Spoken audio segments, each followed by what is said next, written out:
So guys, we have already covered an important concept of updated return under income tax. Detailed video guys आपको आई button में मिल जाएगी, आप जाकर देख सकते हो। बट उस कंसेप्ट में गाइस एक इंपॉर्टेंट चेक पॉइंट है जो आपको समझना जरूरी है। और साथ ही गाइस इनकम टैक्स में जो 234F में लेट फाइलिंग फीस लगती है उसमें एक रिलैक्सेशन दी गई है टैक्स पेयर्स को। अगर आपने वो वीडियो नहीं देखी है तो वीडियो लग जाएगी आई बटन पर, जो बजट में चेंज कर दिया, जाकर समझ लेना और वीडियो को लाइक जरूर करना। सो अगर आप चैनल पे नए हैं तो चैनल को सब्सक्राइब कर लो, बेल बटन को प्रेस कर लो ताकि आपको सारी अपडेट्स मिलती रहें। अपडेट रिटर्न का कंसेप्ट डिटेल में डिस्कस हमने ऑलरेडी किया है, आज सिर्फ एक इंपॉर्टेंट पॉइंट को डिस्कस कर रहे हैं। A tax payer would be permitted to file only one updated return for an assessment year. आपको कंसेप्ट पता है कि अपडेट रिटर्न आप फाइल कर सकते हो किसी भी असेसमेंट ईयर के लिए, 2 साल के अंदर करनी है from the relevant assessment year. But ये जो आपको अपडेट रिटर्न फाइल करनी है, आपको किसी भी असेसमेंट ईयर के लिए सिर्फ एक बार अपॉर्चुनिटी दी जा रही है कि आप सिर्फ एक बार फाइल कर सकते हो अपडेटेड रिटर्न। अगर किसी असेसमेंट ईयर के आपने एक बार फाइल कर ली तो दोबारा नहीं कर पाओगे, ऐसा बिल्कुल क्लियरली बता दिया है।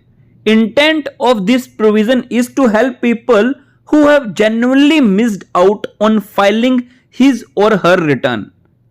आपको सिर्फ एक बार मौका मिलेगा, ये बजट में चेंज किया है, आपको within 2 years from the date of relevant assessment year आप ये रिटर्न अपडेट रिटर्न फाइल कर सकते हो, जिसमें आपको एडिशनल टैक्स पे करने पड़ते हैं।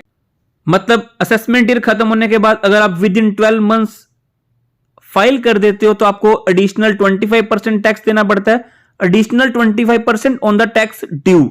मतलब एडिशनल इनकम पे जो टैक्स बनता है नॉर्मल स्लैब से वो तो देना ही देना है, बट एडिशनल टैक्स भी देना है। बट अगर आप 12 महीने के बाद बट बिफोर 24 months दोगे from the end of relevant assessment year तो आपको एडिशनल टैक्स 50% देना पड़ता है। और मैंने आपको बता दिया था कि ये टैक्स एडिशनल टैक्स देना पड़ता है, इसका बेनिफिट क्या होता है, आपको पेनल्टी से बच लिया जाता है। आपको इंटरेस्ट पड़ता है, आपको एडिशनल टैक्स पड़ता है, बट आपको पेनल्टी प्रोविजन से बचा लिया जाता है, तो वो आपको बेनिफिट मिलता है। बट अगर आपके against already prosecution proceeding start कर दी गई है bye issuing notice for a particular assessment year, तो उस केस में टैक्स पेयर अपडेट रिटर्न नहीं कर सकते in that particular year. Also if a tax pair files N updated return और वो एडिशनल टैक्स नहीं पे करता विद इंटरेस्ट, तो उस केस में जो रिटर्न फाइल की जाएगी वो मानी जाएगी इनवैलिड।